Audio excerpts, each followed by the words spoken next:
నమస్కారం అండి. నా పేరు డాక్టర్ తుమ్మడి వీర వెంకట వినయ్ కుమార్.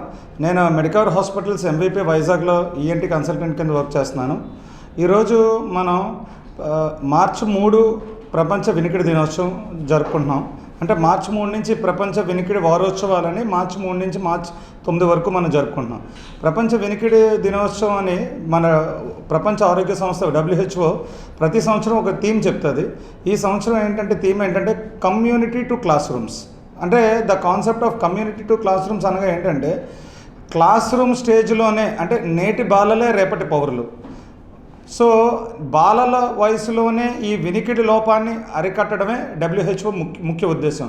దాని కాన్సెప్టే అంటే క్లాస్ రూమ్ దశలోనే మనం వినికిడి లోపాన్ని నివారించగలిగితే మన కమ్యూనిటీ వరకు అది తీసుకురావక్కర్లేదు. సో ఈ ఒక జనరేషన్ స్టార్టింగ్ స్టేజ్లోనే ఆ వినికిడిని నివారించడం ముఖ్య ఉద్దేశం. దీనికి మన చిన్నపిల్లలు ఎక్కువ వినికిడి లోపం అనేది మనం చిన్నప్పుడే మనం గుర్తించవచ్చు. దానికి వినికిడి పరీక్షలు ఉంటాయి. ప్యూటోన్ ఆడియోమెట్రీ, ఇంపెడెన్స్ ఆడియోమెట్రీ అని ఉంటుంది. ఆ ఇంపెడెన్స్ ఆడియోమెట్రీ ప్యూటోన్ ఆడియోమెట్రీ ద్వారా చేసి మనం ఆ వినికిడి లోపాన్ని ఎంతో దాని ద్వారా టెస్ట్ ద్వారా చేయొచ్చు.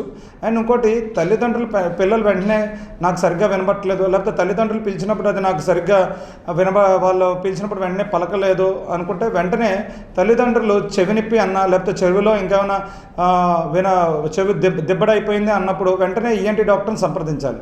అప్పుడు మేము ఈఎన్టీ డాక్టర్స్ మేము ఏం చేస్తామంటే ఇయర్ ఎండోస్కోపీ అంటాం, ఆటో ఎండోస్కోపీ.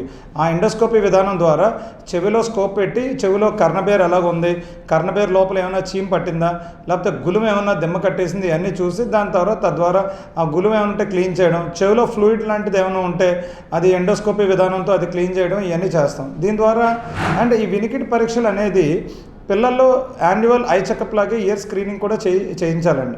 ఎందుకంటే చెవికి మెదడుకి ఒక నరం ఉంటుంది, వినికిడి నరం. ఆ నరం వీక్ అయినా సరే వినికిడి లోపం శాశ్వతంగా వస్తుంది. ఎందుకంటే ఒకసారి నరం వీక్ అయితే ఆ వినికిడి లోపం అనేది శాశ్వతంగా ఉంటుంది, దానికి ఎటువంటి మందులు ఉండవు. సో వెంటనే దానికి ఏం చేయాలంటే ఆ వినికిడి లోపం ఏ స్టేజ్లో ఉందో మన వినికిడి నరం పీటీ అనేది వినికిడి నరం చేసి అంటే చంటి పిల్లల్లో కూడా వినికిడి లోపం అనేది ఫస్ట్ పుట్టిన 6 నెలల లోపు మనం గ్రహించవచ్చు.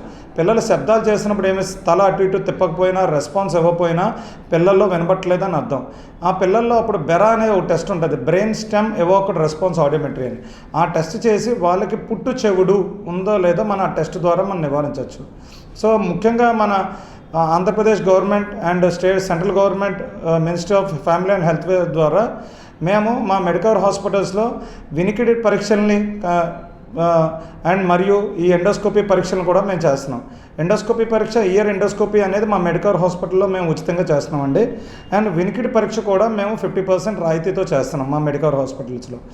సో చిన్నపిల్లల్లో వినికిడి లోపాలున్నా, సరిగ్గా వినబడపోయినా, చెవిలో చీమ్ కారుతున్నా, చెవిలో నొప్పి వచ్చినా వెంటనే మీరు దగ్గరున్న ఈఎన్టీ డాక్టర్ని కన్సల్ట్ చేసి దానికి సంబంధించిన పరీక్షలు అన్నీ చేయించుకొని దానికి సంబంధించిన ట్రీట్మెంట్ వాడుకొని తద్వారా ఆ చిన్న ప్రాబ్లంని శాశ్వత వినికిడి లోపం కింద